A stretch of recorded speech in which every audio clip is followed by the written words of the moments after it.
ऊंट और सियार की कहानी। बहुत पुरानी बात है। एक जंगल में एक मौका परस्त और धूर्त सियार रहता था। उसी जंगल में रहने वाले एक ऊंट से उसकी मित्रता थी। दोनों रोज नदी किनारे मिलते और ढेर सारी बातें किया करते थे। दोनों दोस्त घंटों नदी के पास बैठकर अपना सुख दुख बांटते थे। कहो मित्र, कैसे हो? अभी तो अच्छा हूँ, पर तुम बताओ कि तुम कैसे हो? मैं भी ठीक हूँ मित्र। बातों ही बातों में समय कैसे कट जाता उन्हें पता ही नहीं चलता। सियार अपनी प्रवृत्ति के अनुसार चालाक और धूर्त था, लेकिन ऊंट सीधा सादा और समझदार था। यूं ही दिन गुजर रहे थे। एक दिन सियार को एक कौवे ने बताया, अरे सियार, क्या तुम जानते हो कि नदी पार स्थित खेत में लगे तरबूज पक चुके हैं? अच्छा, सच में? मीठे रसदार तरबूज के बारे में सोचकर ही उसके मुंह में पानी आ गया और वह नदी पार कर जाने की तरकीब सोचने लगा। लेकिन उसके लिए नदी पार कर पाना संभव नहीं था। कितनी बड़ी नदी है, मैं कैसे नदी पार करूंगा? मुझे तो तैरना भी नहीं आता। लेकिन तरबूज खाना भी तो जरूरी है।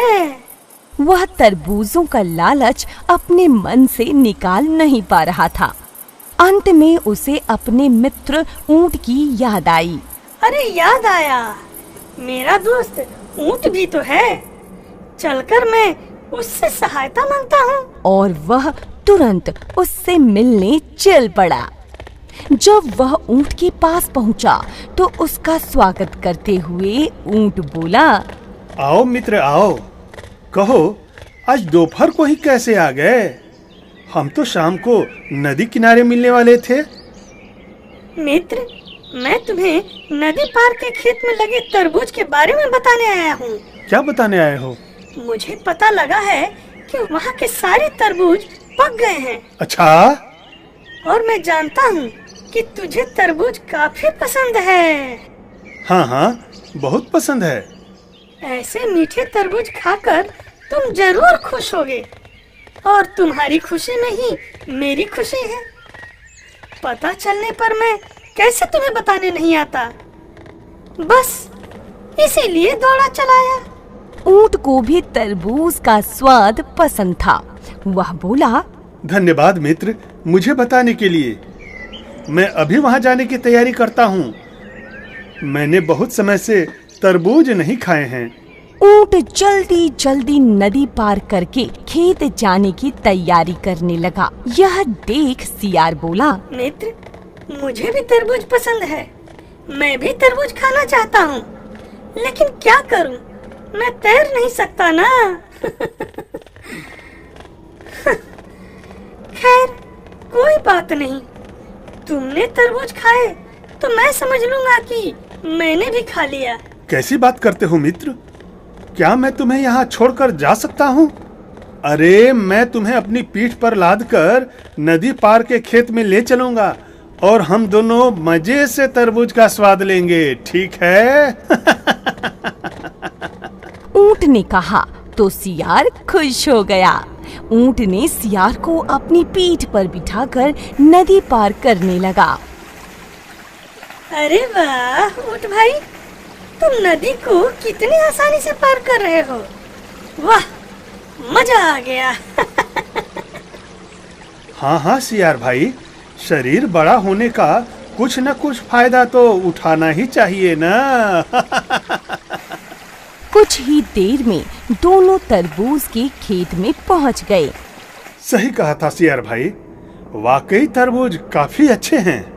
वहाँ दोनों ने छक्कर तरबूज खाए। जब सियार का पेट भर गया तो वह खुश होकर हुआ हुआ की आवाज निकालने की कोशिश करने लगा। तब ऊंट ने उसे शांत करने का प्रयास किया। अरे रे रे रे, तुम शोर मत मचाओ सियार, अभी मेरा पेट भरा नहीं है। लेकिन मैं क्या करूं? और मुझे अब रहा नहीं जा रहा है, क्योंकि मेरा पेट तो भर चुका है। देखो, मेरा पेट भरा नहीं है, थोड़ी देर और रुको, मुझे खा लेने दो। नदी पार करते समय जितना शोर मचाना हो मचा लेना। लेकिन मेरा पेट तो भर गया ना, इसलिए अब मैं रुक नहीं सकता। और सियार नहीं माना।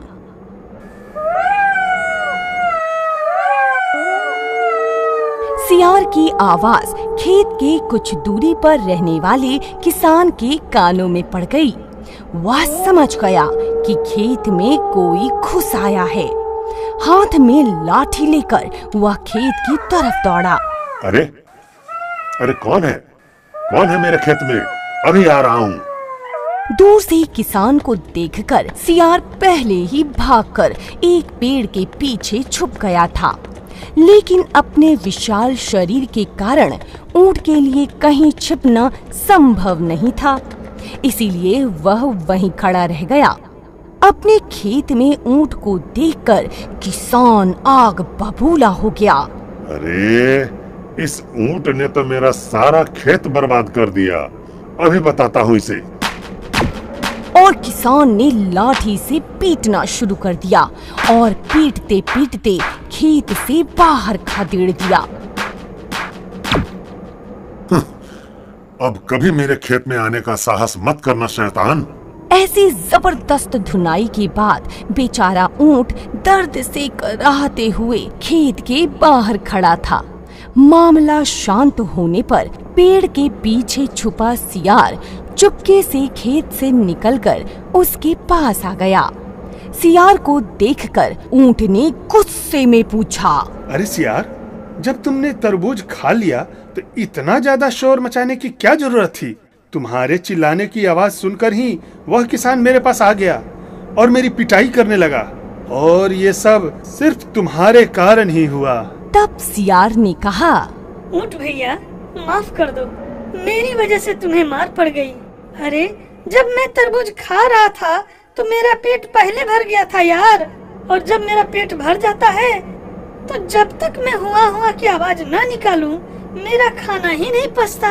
लेकिन मेरा पेट तो भरा नहीं था ना, और तुम अपने भोजन पचाने की चिंता करने लगे। क्या तुम्हें मेरी दोस्ती का जरा भी ख्याल नहीं आया? ख्याल तो था, लेकिन मैं क्या कर सकता था ऊंट भैया? क्या कर सकता था? तुम्हें सिर्फ अपनी ही चिंता थी, मेरी नहीं। सियार का उत्तर सुनकर ऊंट को बहुत क्रोध आया था, लेकिन वह चुप रहा। ऊंट चुपचाप नदी की ओर बढ़ने लगा। पीछे से सियार भी नदी के पास पहुंच गया और ऊंट की पीठ पर बैठ गया। मार खाने के बाद भी ऊंट ने सियार को अपनी पीठ पर बैठा लिया, लेकिन ऊंट मार पड़ने से बहुत दुखी था, जबकि सियार मन ही मन खुश हो रहा था। ऊंट को मार खाता देख मुझे बड़ी शांति मिली। अरे कभी कभी ऐसे दिन भी देखने चाहिए। मैं तो बच गया ना मार खाने से। नदी के बीच मझधार में पहुंचकर ऊंट ने पानी में डुबकी लगा दी। सियार डर गया और बोलने लगा, अरे अरे अरे अरे यह क्या कर रहे हो मित्र? अरे तुम जानते नहीं हो कि मुझे तैरना नहीं आता? इस तरह करोगे तो मैं तो डूब ही जाऊंगा ना। गुस्से में ऊंट ने कहा, डूब ही जाओगे तो मैं क्या करूं? भाई मुझे तो अब लौटने की इच्छा हो रही है। अरे बाद में लौटना, पहले मुझे किनारे तक पहुंचा दो। दोस्ती में ये सब नहीं होता। नहीं सियार, मुझे खाने के बाद पानी में ऐसे ही डुबकी लगाने की आदत है, और खाने को हजम करने के लिए नदी में डुबकी लगाना भी जरूरी होता है सियार। अरे अरे ऐसा मत करो यार, अपनी दोस्ती का जरा ख्याल भी करो। क्यों ख्याल करो? ये तो तुम्हें भी सोचना चाहिए था मुझसे दोस्ती करते समय। अब तो मुझे रहा नहीं जा रहा है।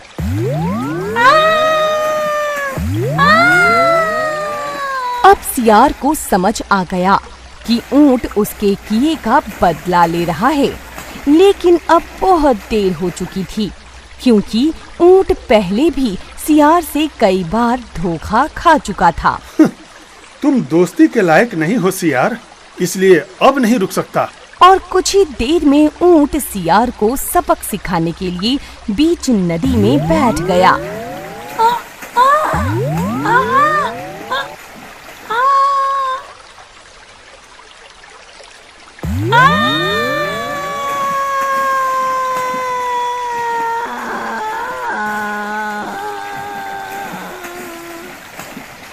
सियार को तैरना नहीं आता था, इसीलिए सियार नदी में डूब गया और बह गया।